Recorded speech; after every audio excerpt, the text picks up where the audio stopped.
French fry আমার ছোটোকাল থেকে অনেক পছন্দ, এজন্য আজকে ফ্রেঞ্চ ফ্রাই বানাবো। হ্যালো এভরিওয়ান, আসসালামু আলাইকুম, ইটস মি ইন্তি। ফ্রেঞ্চ ফ্রাই বানানোর জন্য ফার্স্টে হচ্ছে 4টা আলু নিয়েছিলাম এবং 4টা আলুই মিডিয়াম সাইজে নিয়েছিলাম, যাতে দেখতে সুন্দর হয় এবং পারফেক্টলিভাবে আলুর সাইজটা হয়। এরপরে হলো আমি আলুর সাইজের মতো যেভাবে ফ্রেঞ্চ ফ্রাই বানাই ওই সাইজের মতো সুন্দরভাবে কেটে নেব। দেখো পুরো পারফেক্টলিভাবে অনেক সুন্দরভাবে কেটে নিয়েছিলাম, একদম মোটা করেও কাটি নেই আবার একদম চিকন করে কাটি নেই, মিডিয়াম করে কাটছি, এতে দেখতেও সুন্দর হয় এবং সব কিছুই পরিবেশনের দিক দিয়ে সব দিক দিয়ে ভালো হয়। এবং আমি অনেক পদের মশলা দিয়ে বানাই, এতে মজাও হয়। আমি তার পাশে চাউমিন রান্না করব, সেটা ভিডিও আমি অন্য একটা ভিডিওতে আপলোড দিয়েছি, সেটা দেখতে পারো। এই জন্য পেঁয়াজ কুচি করে নিয়েছিলাম এবং কাঁচামরিচ কুচি করে নিয়েছিলাম।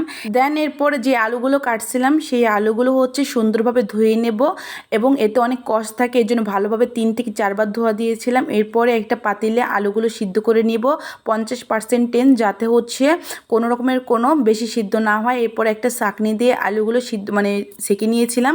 দেন এরপর মরিচি গুঁড়া দিয়েছি, হলুদি গুঁড়া দিয়েছি, লবণ দিয়েছি, দেন ডিম দিয়েছি। অনেকে ফ্রেঞ্চ ফ্রাইতে মশলা দেয় না, খালি ভেজে ফেলে, ওইটা আমার ভালো লাগে না, এভাবে অনেক কিছু দিলে ভালো লাগে। দেন এরপরে কর্নফ্লাওয়ার দিয়েছি, কর্নফ্লাওয়ারটা পরিমাণ মতো দিতে হবে, এতে সুন্দর ক্রিস্পি হয়। কর্নফ্লাওয়ার বেশিও দেওয়া যাবে না আবার কম দেওয়া যাবে না, কর্নফ্লাওয়ার মিডিয়াম মতো দিতে হবে, এতে হলো অনেক ক্রিস্পি হবে। কর্নফ্লাওয়ারটাই মাস্ট বি দিতে হবে এটার ভিতরে মেন, কারণ এতে ক্রিস্পি হয় না। দেন এরপরে হলো আমি একটা কড়াই সুন্দরভাবে গরম করে নিয়েছিলাম তেলে, এবং পরবর্তীতে আমি লো হিটে জাল দিয়েছিলাম, যাতে হলো পুড়ে না যায় এবং অনেক লো হিটে টাইম নিয়ে ভাজতে হবে। এরপরে একটা একটা করে প্রত্যেকটা দিয়ে দিয়েছিলাম, একসাথে সব দিই নেই, একসাথে সব দিলে একটার সাথে একটা লেগে যাবে, এই জন্য আমি আস্তে আস্তে করে অল্প অল্প করে ভাজতেছিলাম। আজকে অনেকগুলো ফ্রেঞ্চ ফ্রাই হয়েছিল। আমার ভাইয়ের আর আমার অনেক পছন্দ ফ্রেঞ্চ ফ্রাই, কারণ এটা সস দিয়ে খেতে খুবই ভালো লাগে। সন্ধ্যার সময় কিন্তু একদম জমে যায়, রেস্টুরেন্টের ভাব নেওয়া যায় বাসা বসেই। এরপর আস্তে আস্তে করে ভাজতেছিলাম ব্রাউন করে, একদম আস্তে আস্তে করে জাল দিতে হবে লো হিটে, যাতে উপর দিয়ে ভিতর দিয়ে পুড়ে না যায়। এবং হলো আমি অনেক তেল দিয়ে ভাজছিলাম, কম তেলে ফ্রেঞ্চ ফ্রাই ভাজলে ক্রিস্পি হয় না, এই জন্য একটু বেশি তেল দিয়ে ভাজছিলাম। আস্তে আস্তে করে টাইম নিয়ে ভাজতে হবে, তাড়াহুড়া করলে কিন্তু ফ্রেঞ্চ ফ্রাইটা হবে না, কারণ তাড়াহুড়া করলে পুড়ে যাবে। এই দেখো কত সুন্দর একটা কালার হয়েছে, একদম হালকা করা যাবে না আবার বেশি পুড়িয়েও ফেলা যাবে না, মিডিয়াম করতে হবে। দেখো প্রথম খোলা আমি একটা প্লেটে ঢেলে নিয়েছিলাম, এরপর আবারও দ্বিতীয়বার ভাজতেছিলাম।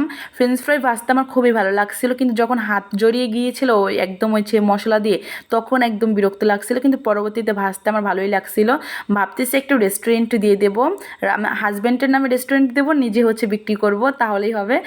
দুষ্টামি করলাম। এরপরে আস্তে আস্তে করে সুন্দরভাবে একটা একটা করে ভাজতেছিলাম, প্রত্যেকবার 3বার ভাজছিলাম, 3বার 3 খোলায়। ফ্রেঞ্চ ফ্রাই আমি কিন্তু বেশিরভাগ টাইমে ফ্রেঞ্চ ফ্রাই, তারপর ফ্রাইড রাইস, ফ্রাইড চিকেন এগুলো খাই। এটা আমার ফাস্টফুডের খাবার কেন যে এত পছন্দ, এই তেলের জাতীয় খাবার খাওয়া ঠিক না, তারপরও তো ভাতের থেকে এইগুলো বেশি ভালো লাগে। বেশিরভাগ মানুষদেরই এখন এইগুলোই ভালো লাগে ফাস্টফুডের খাবার। এখন আস্তে আস্তে করে ভাজতেছিলাম, আমি পাশে চাউমিন রান্না করছিলাম এবং sauce, French fry. So everyone, আজকের ভিডিও এ পর্যন্তই, নেক্সট ভিডিওতে দেখা হবে এবং আপনারা সুস্থ থাকবেন, ভালো থাকবেন এবং নিজের খেয়াল রাখবেন। আল্লাহ হাফিজ।